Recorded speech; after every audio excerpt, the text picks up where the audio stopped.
खबर तो चूनिया ते इलाहाबाद दे मेन बाजार विच निक्की ईद दी आमद नाल जबरदस्त रौनकां लग गईयां ने। बाजारां विच औरतां, बच्चे ते नौजवान वड्डी तादाद विच ईद दी खरीदारी विच मसरूफ नजर आ रहे ने। होर जानने नुमाइंदा चौपाल मेहर हबीब जताला तो जिहड़े मेन बाजार विच एक शहरी दे नाल मौजूद ने।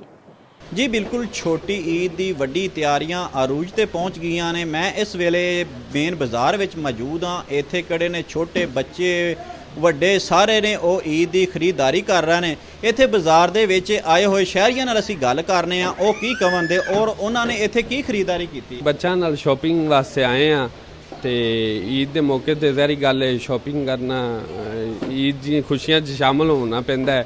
तो महंगाई है हर एक नूं कि ईद दी खुशियां च शामिल होने वास्ते जिहड़ा है ना शॉपिंग करनी पैंदी है। तो बच्चों नाल आए हैं तो खरीदारी कर रहे हैं।